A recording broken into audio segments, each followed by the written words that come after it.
मा बुंगोन सार नैबे दिनैनि बिसायख'थि फोसावथि नुब्ला बेखेवनाय हाबाफारिनि गेजेरजों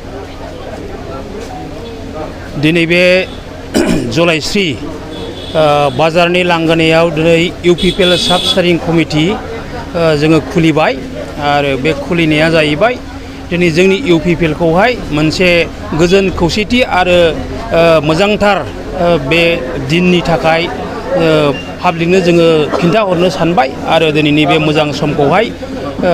खुलिनायजों लोगोसे दिनै मोनसे जोंनावहाय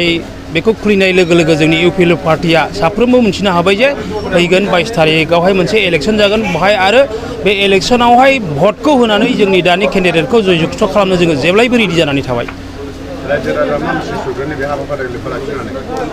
रायजो राजानो जोङो बेखौनो बुंहरनो सानो जे दिनैहाय बे अफिसियेल खुलिनायजों लोगोसे जोङो रायजोफोरनो बेखौनो बुंहरो दे फैबाय थानाय 22 तारिखआव जोंनि इउपिपिएल पार्टिया देरहानायाथ' जोंहा रोखाखा जेरैब्लाबो जों सरकारखौ बानायखागोनखा बहाय जोङो रायजोफोरखौ बुंहरो बहाय गोनो गोथो साननांगौ जेबो गैया गोबांथार बेबायदिनो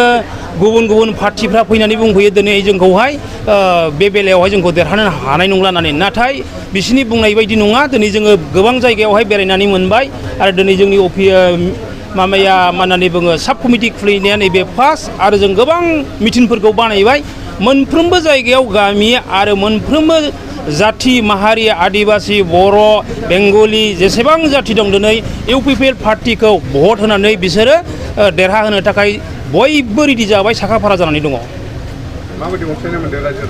रायजोफोरनिफ्राय जोङो ओरैबायदि अननाय आरो जोङो बिसोरनिफ्राय जोङो अननायखौ मोन्दों जेब्लानाखि जोङो गामियाव थांदों दिनै बिसोरो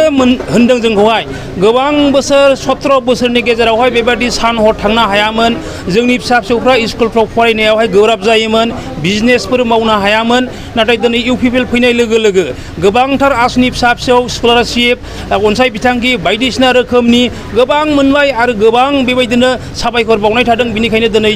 जोङो रायजोनिफ्राय जों जेरावखि हाबा मोनफ्रोमबो गामि बा जों मोनफ्रोमबो जाथिनि गामियाव हाब्लाबो जोंखौ दिनै ओरैबायदि मान सनमान होदों आरो जोंखौ बरायदों आरो बेबायदिखौ जोङो गोबांथार अनसायनायखौ जोङो मोननो हादों आरो